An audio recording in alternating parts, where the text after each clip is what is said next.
This is Mike Sylvia with New Bedford Guide. I'm here with Dr. David Miller. He is the head of Northeast Medical Research Associates in Dartmouth.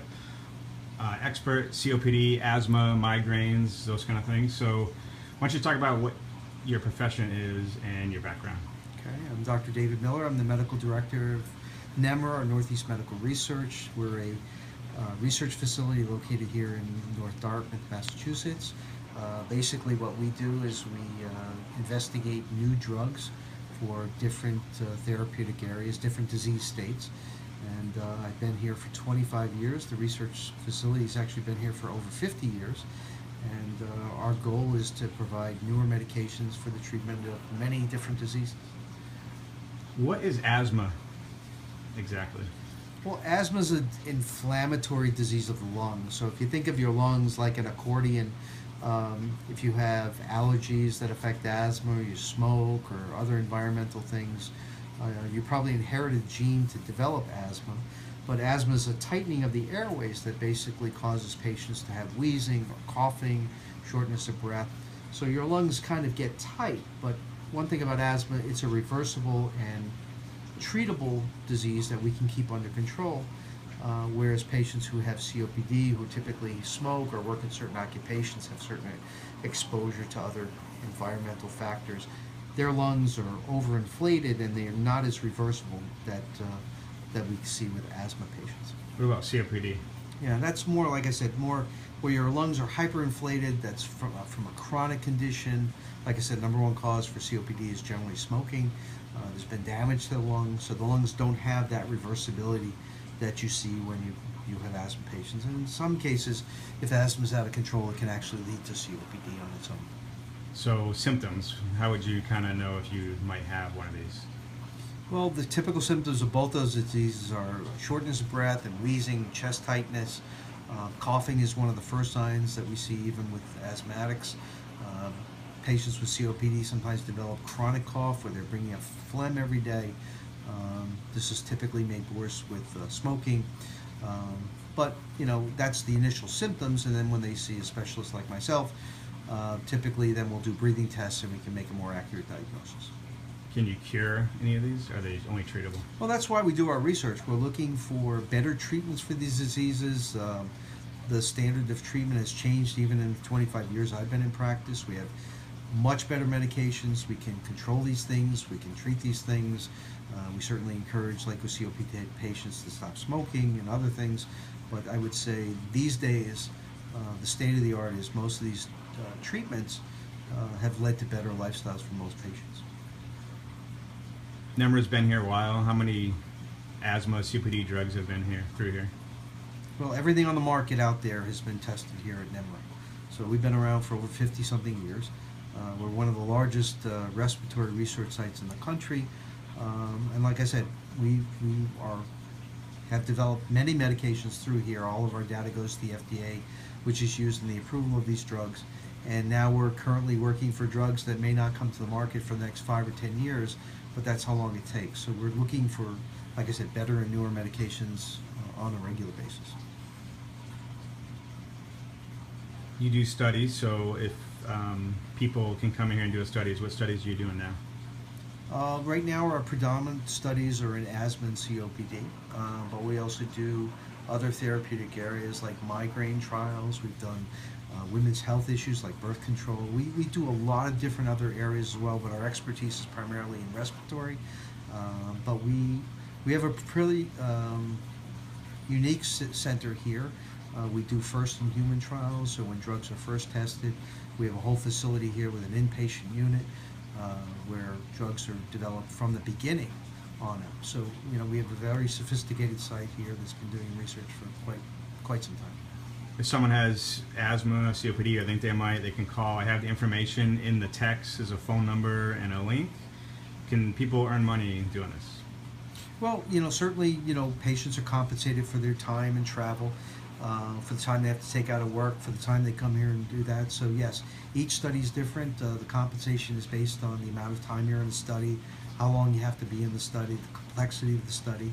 So yes, in the old days when people didn't have health insurance, many of our patients actually got their health care through the research.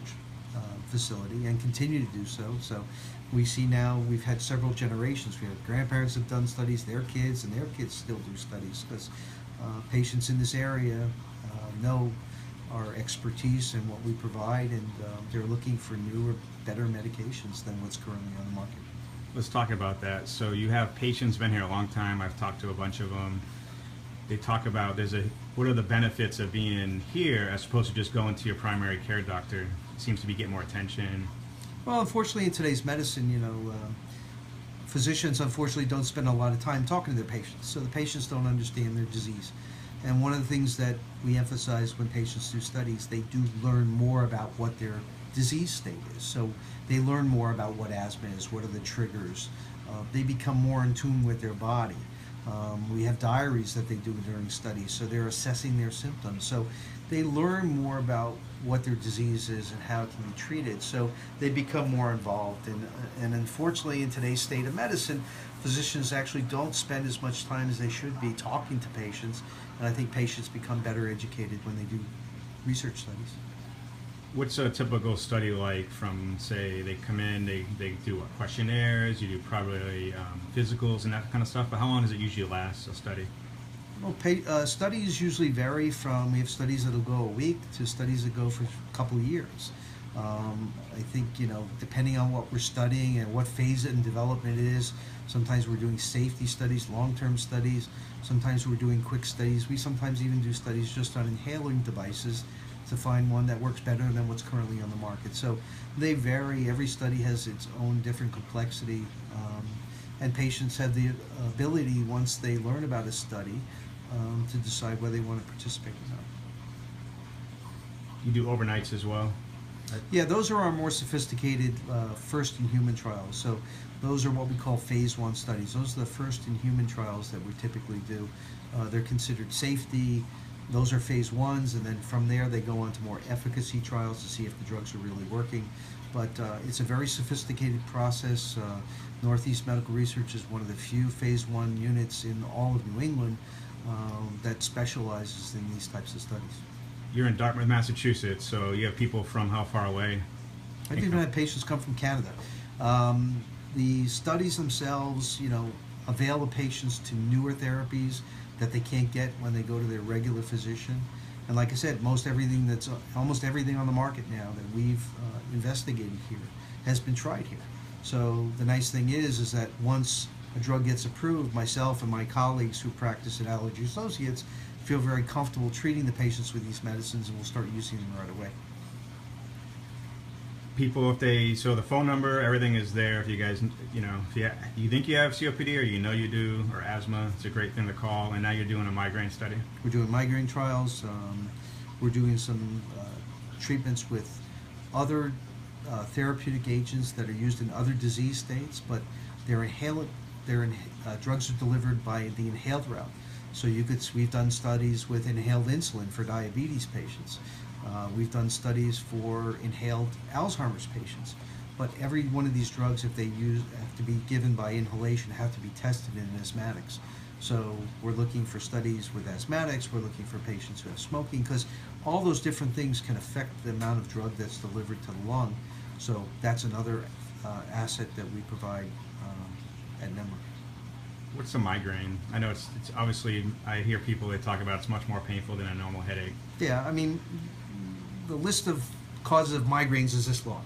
And there's different types of migraine headaches. So typically, though, the typical migraine, you see flashes of light, sound bothers you. I mean, like you said, it's a more severe headache than your typical tension headache or the headache you'll get if your eyeglasses are not proper, that kind of thing. But they're usually more intense, and they can be very debilitating. So a study here, we talked about people can earn compensation, come out here. Some people might be a little timid to want to come out here and do a study. So can you talk about the safety that goes on with studies? Yeah, I mean, this is not taken lightly. I mean, like I said, these are very strict protocols that we follow. We monitor our patients probably closer than any physician they have in an office setting. And at any time a patient has trouble, we evaluate them. Thankfully, in the 25 years I've been doing this, that really hasn't been an issue. But there are a lot of safety parameters put into place to follow patients to make sure if they're having problems they get seen right away. So, these things are well thought out. It's not like you just throw patients on a study drug and go from there. These protocols have to be approved by institutional review boards. They're signed off by the Food and Drug Administration. So it's a very in-depth process by which protocols are developed and then put into place. You have a pretty big facility downstairs. Can you talk about that? Yeah, downstairs is where we do most of our inpatient work. We have 14-bed inpatient units, like a mini hospital. But it does provide some of the comfort of home. We have entertainment, kitchen, showers, all that kind of thing. But those are for the studies where patients have to stay here. We have to evaluate, how the drug is delivered in the body. We take samples of blood to see how much drug is getting into the system.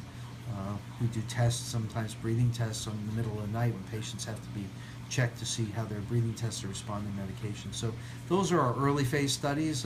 Most patients like them. It's kind of like a break from home, and they find it to be very rewarding.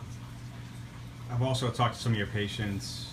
COPD, smoking can cause a lot of that, but I find that some of the patients I've talked to have come a long way as far as being healthier. So these studies obviously are there to help you out, but COPD can be somewhat reversible.